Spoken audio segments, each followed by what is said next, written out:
Hello my dear students, मैं commerce वाले गुरुजी। हम कर रहे हैं क्लास 11 अकाउंटेंसी के एमसीक्यूज। ये लेक्चर नंबर 2 है और एमसीक्यूज जो हमने स्टार्ट किए हैं वो किए हैं chapter number 1 introduction of accounting. अभी ये सेकंड लेक्चर है, यानी कि इससे पहले एक लेक्चर पहले आ चुका है। उसके अंदर जो हमने लगभग 15 जो है एमसीक्यूज कर लिए हैं। आज हम 16 करेंगे। बट अगर ये जो 2 लेक्चर ये दोनों रिकॉर्डेड है, जैसे लास्ट वाला भी रिकॉर्डेड था, ये भी रिकॉर्डेड है। अगर आप चाहते हो नहीं सर हमको लाइव आके आप एमसीक्यू सॉल्व कराओ जैसे कि 12th को कराते हो, कमेंट करो, लाइक करो, शेयर करो, कमेंट करके बोलो कि सर लाइव आओ, तो मैं बिल्कुल लाइव आके भी आपको सॉल्व करवाऊंगा। चलिए आज हम चैप्टर 1 को कंप्लीट कर देंगे।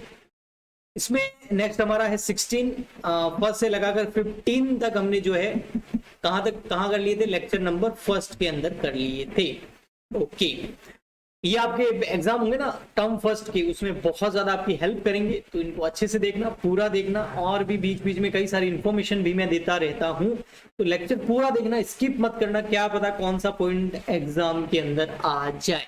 देखिए, अब बिजनेस परचेज गुड्स ₹25 लाख। एक बिजनेस है, उसने गुड्स कितना परचेज किया है सर जी? उसने गुड्स परचेज कर लिया 25 लाख का। ओके, तो goods purchase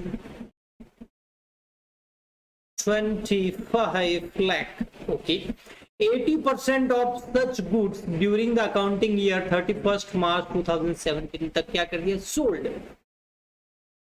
cost of good sold, COGS की बात कर रहा है, मतलब इस 25% है ना, ये क्या है? कॉस्ट है बेटा, है ना, इसमें प्रॉफिट ने ऐड नहीं है। ठीक है, और अभी ये क्या कर रहा है कि जो आपकी कॉस्ट थी ना, उस कॉस्ट में से 80% हमने सेल कर दिया। अब कितने में किया वो नहीं दिया हुआ क्वेश्चन में, तो सेल कितना किया? तो हमने सोल्ड कर दिया 25 लाख का 80% सोल्ड कर दिया। तो सर वो तो होता है बिल्कुल इजी 20 लाख रुपीज। तो 25 में से बेचा कितना, सेल कितना कर दिया? 20 लाख। तो पीछे बैलेंस कितना बचा? वो तो बोल रहा पीछे देखो, पीछे, तो इधर पीछे देखो बेटा, पीछे कितना बच गया? तो पीछे बच गया 25 lakh minus 20 lakh equal to 5 lakh. वो अच्छा है ना, गोल मटोल लड़का। पीछे देखो, पीछे, ओ मामू पीछे देखो। ठीक है, चलो, तो हमारे पीछे जो है कॉस्ट जो बच गई, यानी कि क्लोजिंग स्टॉक बच गया। क्लोजिंग स्टॉक वो कितना बच गया? 5 लाख। ओके, तो क्लोजिंग स्टॉक जो है ना, उसमें क्या होता है, क्लोजिंग स्टॉक के अंदर हम ये करते हैं, कॉस्ट कितनी है हमारी?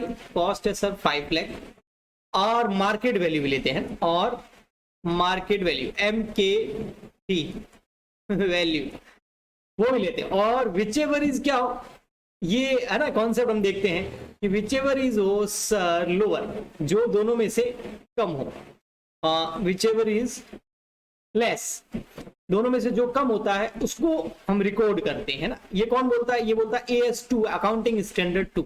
ओके, अब आगे देखते हैं ये क्या कह रहा है। The market value of the remaining goods was 4 lakh. Market value कितनी है रिमेनिंग गुड्स की? अच्छा, मैं बीच में आ रहा हूं। ओके, मैं कौन होता हूं आपके बीच में आने वाला? ये लो भाई, ठीक है। अब मार्केट वैल्यू जो है वो कितनी है? वो दे रखी है 4 लाख। तो अब 4 लाख, अब दोनों में से लेस क्या है? 4 लाख मार्केट वैल्यू। तो 4 लाख को हमको क्या करना था? बैलेंस शीट के अंदर दिखाना था, यानी कि बुक्स में रिकॉर्ड करना था। बट इन्होंने क्या किया? He valued the closing inventory at stock at cost. उन्होंने उसका वैल्यूएशन किस पे कर दिया? कॉस्ट पे, यानी बुक्स में कितने में दिखा दिया? 5 लाख से। तो ये तो रॉन्ग हो गया। तो ये जो हमने वैल्यूएशन किया है, ये किसका किया है? एक्चुअल में देखा जाए तो ये वैल्यूएशन है AS2 का, बट AS2 वगैरह अभी तक हमने पढ़े नहीं है, तो हमने कुछ कॉन्सेप्ट पढ़े हैं। तो वो 3 ऑप्शन है हमारा। अभी आंसर कुछ भी हो, हमको तो ऑप्शन के ऊपर डिपेंड करना पड़ेगा ना। यहाँ पर AS2 तो कहीं लिखा हुआ नहीं है। ठीक है, मनी मेजरमेंट, तो मनी तो मेजरमेंट सही किया हमने। एक है कंजर्वेटिज्म, ये बिल्कुल वैल्यूएशन लग रहा है, क्योंकि ये क्या बोलता है? अगर आपको लॉस हो रहा हो ना तो सबसे पहले रिकॉर्ड करो, आपके लिए कोई लायबिलिटी हो ना तो उसको सबसे पहले रिकॉर्ड करो। तो यहाँ लॉस ही हो रहा है ना। चीज है मार्केट में कितने की? आज के दिन 4 लाख की मार्केट वैल्यू कितनी इसकी? 4 लाख, और हमने उसको रिकॉर्ड किस पे कर लिया? 5 लाख पे। तो इसका मतलब हमको लॉस हो रहा था लेकिन हमने उसको रिकॉर्ड नहीं किया। आपके पास कोई प्रोडक्ट पड़ा है, कोई भी चीज पड़ी है ना, ठीक है। फॉर एग्जांपल के लिए आप जो है कार लेके आए, कार है आपके 5 लाख की, ठीक है, उसकी कॉस्ट है, अभी कार को 1 साल हो गया है, अब उस कार की मार्केट वैल्यू है फॉर एग्जांपल के लिए 4 लाख, ठीक है। आप अभी भी उसको 5 लाख बोलोगे? नहीं, आपको 1 लाख का लॉस हो गया भाई साहब। हाँ, कार खरीदने पे लॉस ही होता है, कार परचेज करते हैं तो और भी लॉस बताऊंगा ना, होश उड़ जाएंगे, कार से नफरत हो जाएगी ठीक है, सीधा फिर टैक्सी या टेम्पो में जाओगे, ठीक है। कार से ओनली खर्चे बढ़ते हैं, लॉस होता है, तो उसकी वैल्यू कम होती है, एक पेट्रोल का खर्चा, मेंटेनेंस का खर्चा, ठीक है। तो अब हम ये थोड़ी बोल सकते हैं अभी भी 5 लाख रुपीज की कार है, हम बोलते भी अभी तो 4 लाख की हुई ना। तो कहने का मतलब ये होता है, अकाउंटिंग के हिसाब से भी यही एक कॉन्सेप्ट होता है कि जो लॉसेस होते हैं ना उनको पहले रिकॉर्ड करो। यहाँ पर साफ लॉस है, हटाओ उसको 1 लाख को, हमको रिकॉर्ड करना चाहिए था 4 लाख पे। तो ये बी पॉइंट जो है ये करेक्ट है। अब आपको अगर पूछना हो तो मुझसे कुछ, कैसे पूछोगे? नहीं पूछ सकते, कमेंट कर सकते हो, या फिर नीचे कमेंट में लिख सकते हो सर लाइव आओ, तो मैं लाइव आऊंगा आपको एक टाइम बता के, तो इसके लिए कमेंट करके बताएं, ताकि 12th में जैसे एमसीक्यूज लाइव सॉल्व करते हैं वैसे कि वैसे मैं चाहता हूं कि हमारे प्यारे नन्हे मुन्ने छोटी छोटे बच्चे जो है 11th वाले, ठीक है, केजी वाले जैसे है ना, यूकेजी, केजी, एलकेजी होता है ना, वैसे वैसे 10th के बाद जो कॉमर्स में आता है ना वो 11th में उसके लिए वही है, तो उन बच्चों को मैं और अच्छे से पढ़ा सकूं। चलिए भाई साहब आइए, इतने भी छोटे नहीं हो आप लोग, ठीक है ना। हाँ, अभी दाढ़ी मूछें निकलनी स्टार्ट हो गई तुम्हारी भी। देखो, capital bought in by the proprietor is an example of, ठीक है भाई।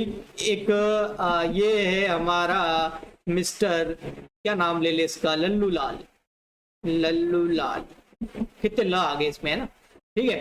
तो इसमें इससे आप पता लगा सकते हैं मेरी हिंदी कैसी है। तो लल्लू लाल जो है वो बिजनेस के अंदर क्या लगाता है, बिजनेस के अंदर लगाता है कैपिटल। अब लल्लू लाल कैपिटल कितनी लगा रहा है, वो कितनी भी लगा रहा हो, वो नहीं दिया हुआ लेकिन लगा रहा है कैपिटल, ओके, लगाते रहो भाई, लगे रहो मुन्ना भाई। तो लगा रहा है कैपिटल, मान लेते हैं हम 1 लाख रुपीज लगा रहा है, ओके। अब बिजनेस के अंदर इसका क्या इफेक्ट पड़ेगा?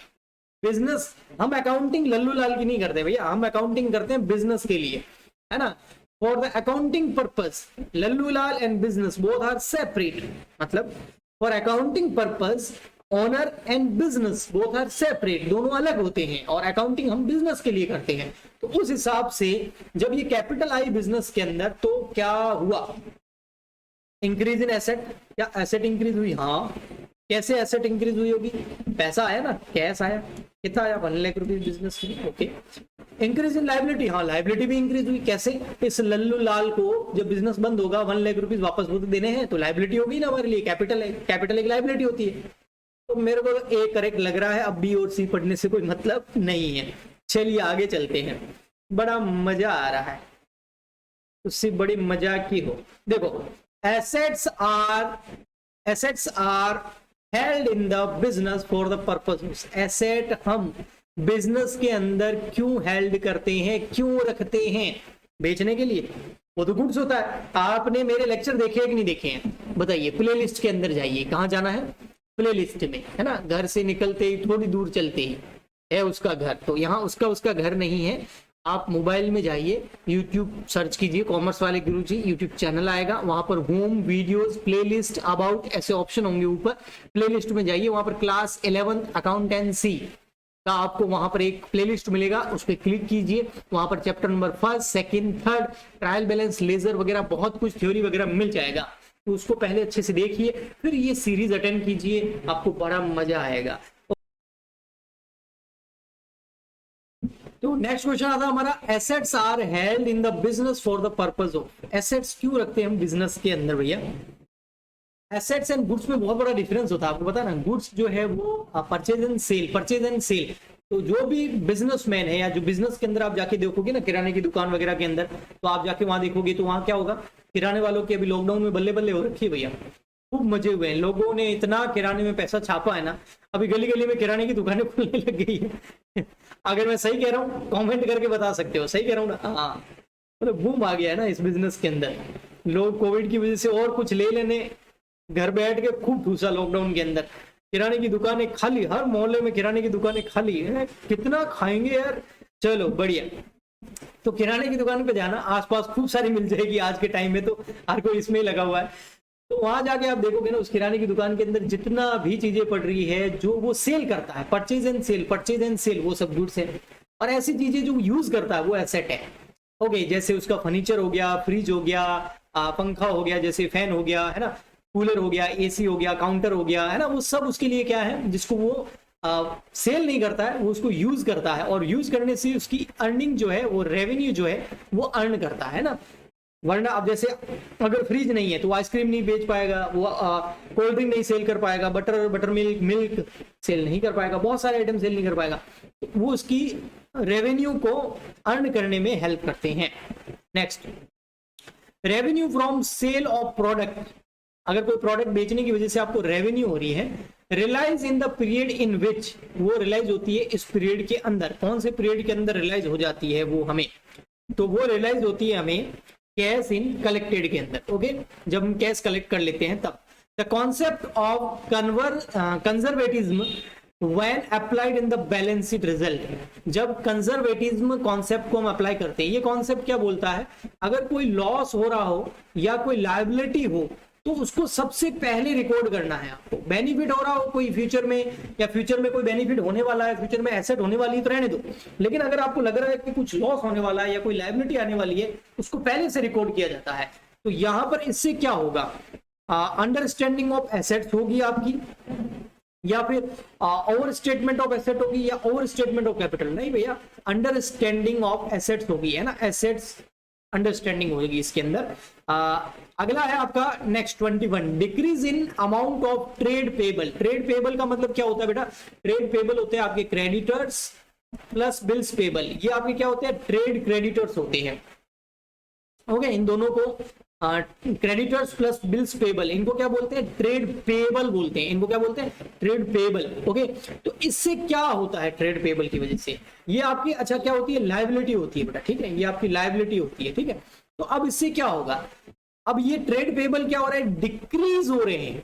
यानी कि हमें पहले मान लेते हैं 10,000 के क्रेडिटर थे, उनको 10,000 रुपीज देने थे, अब वो डिक्रीज हो गए, अब बच गए मान लेते हैं 9,000, या मान लेते हैं 8,000 बच गए। तो कितने डिक्रीज हो गए, 2,000। अब 2,000 डिक्रीज कब होंगे, जब हम क्रेडिटर को पेमेंट करेंगे। अच्छा, क्रेडिटर कौन होते हैं, वो तो जानते होंगे ना, वो तो जानते होंगे, क्योंकि आप हमारे प्लेलिस्ट में जाके क्लास 11 अकाउंटेंसी का पूरा लेक्चर देखते होंगे मेरे ही चैनल पे बेटा, है ना। हाँ जी, कॉमर्स वाले गुरुजी चैनल पर, तो वहाँ प्लेलिस्ट बनी हुई है, वो जरूर देखना आप, ठीक है।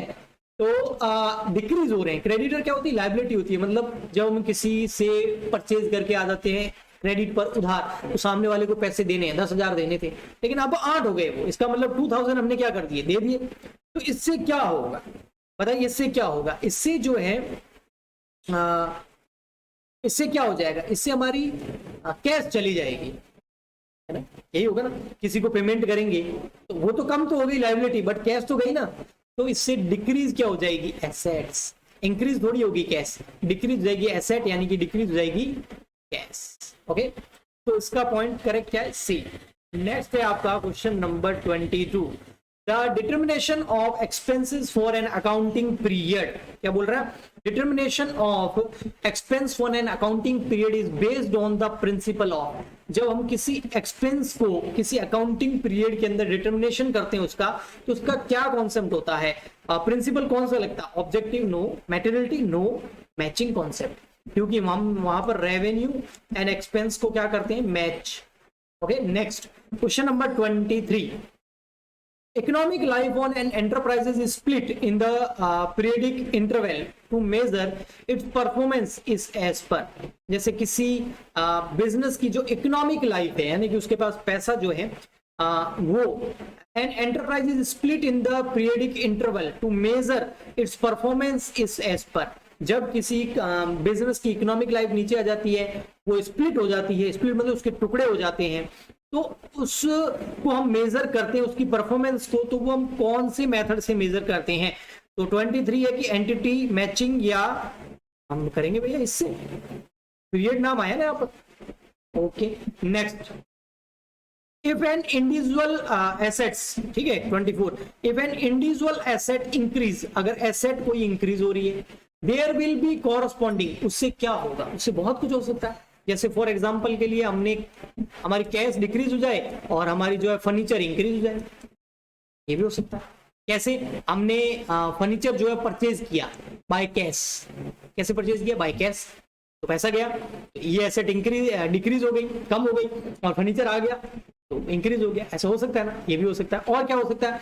हो सकता है हम क्रेडिट पे परचेज करके लेके आ जाए तो हमारी क्या होगी? लायबिलिटी इंक्रीज हो जाएगी और एसेट भी इंक्रीज हो जाएगी, ये भी हो सकता है। अगर कैश में लेंगे तो क्या होगा? एक एसेट डिक्रीज, एक एसेट इंक्रीज। उधार लेंगे तो लायबिलिटी इंक्रीज, एसेट भी इंक्रीज, क्योंकि पैसे देने होंगे, हमने नहीं दिए। तो 24 का है आपका, देखिए, इंक्रीज ऑफ अनदर एसेट और इंक्रीज इन कैपिटल, नहीं कैपिटल का कोई लेना देना नहीं। डिक्रीज ऑफ अनदर एसेट, कोई एसेट डिक्रीज हो जाए अनदर, हाँ ये हो सकती है cash. And increase in liability, no no no, फिर लायबिलिटी का कोई नहीं है। कैश में परचेज कर रहे हैं तो फिर काय की liability? Decrease of specific liability, decrease of specific liability, decrease कर रहे हैं हम स्पेसिफिक लायबिलिटी को और डिक्रीज कर रहे हैं कैपिटल को, नो ये भी नहीं है। तो मेरे को लग रहा है यहां पर, ये देखिए B point, decrease of another asset, या तो ये हो सकता है क्या कि हमारी अनदर एसेट डिक्रीज हो जाए, यानी कि जब भी हमारी एसेट इंक्रीज होगी तो दो चीजें इफेक्ट हो सकती है ना, और में है ना, या तो कैश डिक्रीज हो जाएगी या फिर लायबिलिटी इंक्रीज हो जाएगी, दोनों इसमें देखो, डिक्रीज ऑफ अनदर एसेट यानी कि कैश डिक्रीज हो जाए, या इंक्रीज ऑफ लायबिलिटी, या फिर लायबिलिटी इंक्रीज हो जाए। अगर कैश में परचेज करेंगे तो एसेट डिक्रीज हो जाएगी, और अगर क्रेडिट में परचेज करेंगे तो लायबिलिटी इंक्रीज हो जाएगी। तो बी पॉइंट जो है वो करेक्ट है। आगे question number 25, purchase of machinery of cash, मतलब मशीन परचेज करिए कैश से, तो कैश डिक्रीज, एसेट इंक्रीज, तो ओवरऑल क्या होगा? ओवरऑल क्या फर्क पड़ेगा? अनचेंज। कैसे अनचेंज? देखो अनचेंज कैसे, जैसे हमारे पास 1 लाख रुपीज पड़े हैं, ठीक है, कैश में। हमने क्या किया पता, ये हमारी टोटल एसेट इतनी है 1 लाख, ओके। अब हमने क्या किया पता, यहां पर 10,000 रुपीज निकाले और उससे जो है हमने फर्नीचर परचेज कर लिया 10,000 का, ठीक है। तो यहाँ कितने हो गए? 90, अकाउंटिंग इक्वेशन करते हैं ना, और यहाँ फर्नीचर कितने का गया? 10, तो एसेट कितने की हो गई वापस? 1 लाख। तो कोई चेंज नहीं हुआ, तो no change, unchanged, okay. Last and final 26, इसके बाद हम नेक्स्ट चैप्टर की ओर बढ़ जाएंगे। और purchase of car ₹5 lakh, car purchase करी कितने में? 5 लाख रुपीज में परचेज करी। Making down payment 1 lakh, down payment कितना कर दिया बेटा? डाउन पेमेंट कर दिया 1 लाख रुपीज का। तो 5 लाख की कार, पैसे कितने चले गए? 1 लाख। तो अभी भी कितने देने हैं? 4 लाख, ओके। तो लायबिलिटी कितनी इंक्रीज हो गई? 4 लाख। तो total increase, total asset increase by 5 lakh, no, total asset 5 lakh से कैसे इंक्रीज हो सकती है? चलिए देखो, इसको देखते हैं यहाँ पर। चलिए, जैसे ये हमारी बैलेंस शीट है, ठीक है, ओके। अब हमारे पास हमने कार परचेज कर ली कितने की? 5 लाख, ओके, ठीक है। बट हमारे कैश, तो जो भी कैश था वो कितना चला गया? वो 1 लाख कैश चला गया ना, समझ में आया? ठीक है, मैं आपको एक अच्छे से एग्जांपल से बताता हूँ। फॉर एग्जांपल के लिए, बैलेंस शीट तो आपको आती है, पेन चेंज कर लेते हैं थोड़ा अच्छा लगे, ठीक है।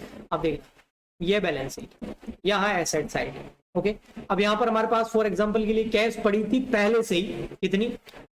3 लाख रुपीज, ओके, ठीक है। अभी हमने क्या कर दिया अच्छा, अब 3 लाख कैश पड़ी थी हमारे पास, कितनी पड़ी थी? 3 लाख। तो इधर 3 लाख और इधर कैपिटल कितनी थी? इधर कैपिटल भी मान लेते हैं 3 लाख, इतना ही था हमारा, ठीक है।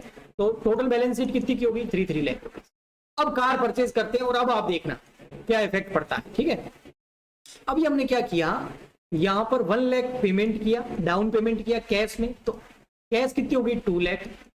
और कार परचेज कर ली कितने की? कार परचेज कर ली हमने कितने की? 5 लाख। तो अब देखो, अब हमारा कितना हो गया? 7 लाख, ठीक है। और अभी हमारी लायबिलिटी कितनी है? क्रेडिटर कितने के हो गए, है ना, पैसे देने हैं ना, हाँ, कितने? सर 5 की कार थी, 1 लाख दे दिया, तो अभी और कितने देने? 4 लाख। तो दोनों साइड कितने हो गए? 7, ओके। अब मुझे बताइए एसेट पे क्या इफेक्ट पड़ा? एसेट पहले कितनी थी? पहली बैलेंस शीट जो बनाई थी 3, अभी कितनी हो गई? 7। तो ओवरऑल एसेट इंक्रीज कितनी हुई सर? 4 हुई ना। ये कितना कह रहा है? 5 लाख, रॉन्ग। एसेट इंक्रीज तो ओवरऑल 5 लाख ही हुई है। टोटल लाइबिलिटी इंक्रीज, लाइबिलिटी कितनी इंक्रीज हो रही है 4 लाख से? नहीं, टोटल लाइबिलिटी इंक्रीज 4 लाख से हो तो रही है भैया, लेकिन टोटल में कैपिटल भी है। Okay, total asset increase 4 lakh, हाँ बिल्कुल, टोटल एसेट इंक्रीज 4 लाख। अभी हमने देखा पहले 3 थी, अभी 7 हो गई, तो 4 इंक्रीज हो गई।